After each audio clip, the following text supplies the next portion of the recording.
right, so the first time I went to Jamaica would have been, I think, around 1998. At that time, I didn't have my, well, it could be a little bit before, I think 97. I didn't have my visa yet, so I was passing through Jamaica. The route would have been Trinidad, Jamaica, Bahamas with Jamie, and at that time they made me stay by, I think it was Paul, I can't remember his last name, but he was one of the guys from a group called Change in Jamaica. So he took me to Danny Brownlee, and when I went to Danny Brownlee's studio, this is crazy, and a lot of Jamaicans probably, you'll have to go and find the song and then you'll hear it, right? So passing through Jamaica, Danny Brownlee was recording a song for Independence or something like that. First time I got to meet Danny Brownlee. He new to the kingdom, and also he just started working with Prodigal and the whole crew. They wasn't out yet, they were just in the studio, and I got to meet all of them. This was before all of that. This was the making of that.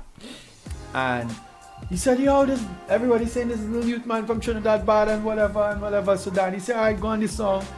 And this was a national song, and the Trini boy is beginning the song. So he said, ban your belly and ball.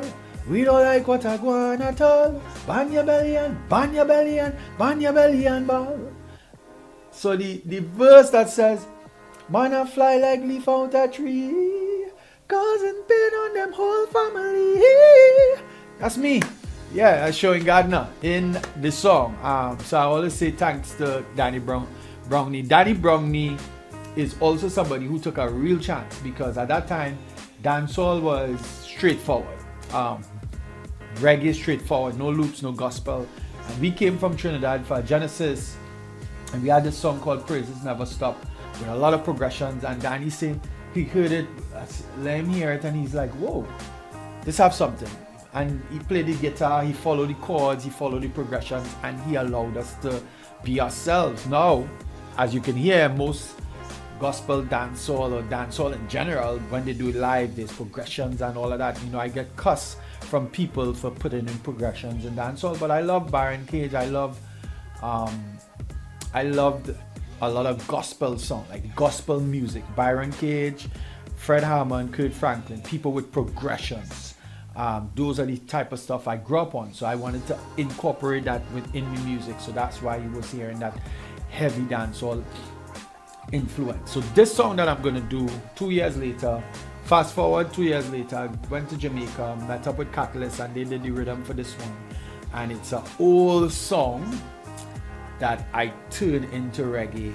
And this Friday, we're gonna drop it. If you could figure it out, I'm waiting on your comments, but this is a big one, and it still is one that I sing here and there, because it is just one of those songs that could really touch lives. And I did this, funny enough, I did this a few years later.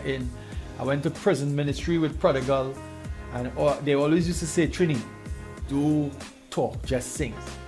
And I'm in a Jamaican prison, and I start singing, boom, and all the guys in the prison like boom, boom, boom, boom, boom. It's after, in the end, when they say he from Trinidad, they give me more respect now, because they're like, yo, this Trini song real authentic, yo, Bridging, and they big me up and stuff, because it just was really, really strong. So look out, this Friday, it's coming.